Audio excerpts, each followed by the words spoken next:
All right, we are in chapter 17 of Because of Winn-Dixie.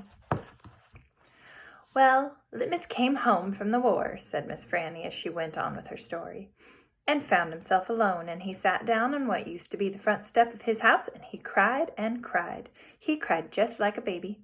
He missed his mama, and he missed his daddy, and he missed his sisters, and he missed the boy he used to be. When he finally finished crying, he had the strangest sensation. He felt like he wanted something sweet.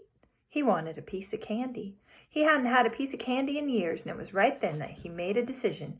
Yes, ma'am, Litmus W. Block figured the world was a sorry affair and that it had enough ugly things in it, and what he was going to do was concentrate on putting something sweet in it.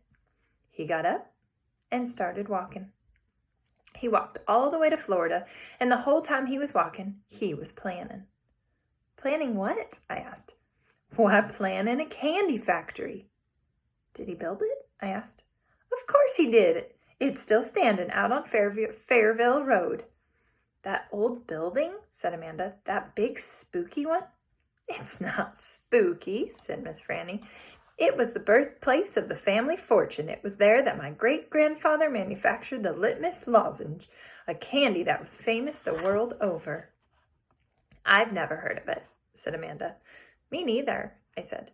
Well, said Miss Franny, they aren't made anymore. The world, it seems, lost its appetite for Litmus lozenges, but I still happen to have a few. She opened the top drawer of her desk. It was full of candy. She opened the drawer below that. It was full of candy, too. Miss Franny Block's whole desk was full of candy. Would you care for a Litmus lozenge? She asked Amanda and me. Yes, please, said Amanda. Sure, I said. Can Winn-Dixie have one, too?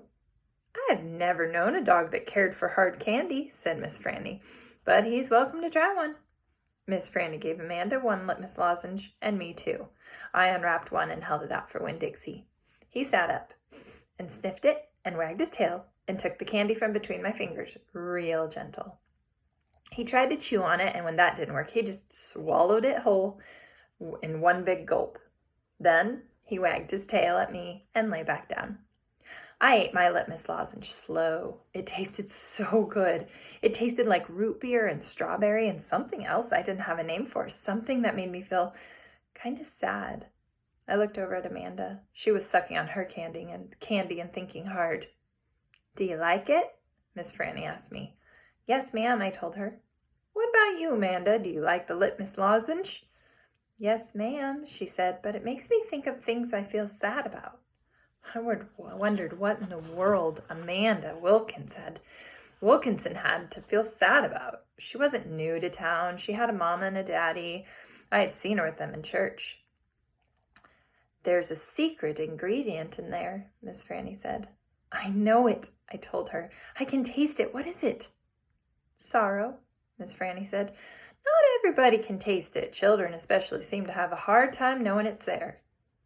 I taste it, I said. Me too, said Amanda. Well then, Miss Franny said, you've probably both had your share of sadness. I had to move away from Watley and leave all my friends, I said. That is one sadness I've had. And Dunlap and Stevie Dewberry are always picking on me. That's another sadness. And the biggest one, my biggest sadness, is that my mama left me when I was still small, and I can hardly remember her. I keep hoping I'll get to meet her and tell her some stories. It makes me miss Carson, said Amanda. She sounded like she was going to cry. I have to go. And she got up and almost ran out of the Herman W. Block Memorial Library. Who's Carson? I asked Miss Franny. She shook her head. Sorrow, she said. It is a sorrow-filled world. But how do you put that in a piece of candy? I asked her. How do you get that taste in there? That's the secret, she said. That's why Litmus made a fortune. He manufactured a piece of candy that tasted sweet and sad at the same time. Can I have a piece to take to my friend Gloria Dump? And another one to take to Otis down at Gertrude's Pets? Ooh, and one for the preacher? And one for Sweetie Pie, too?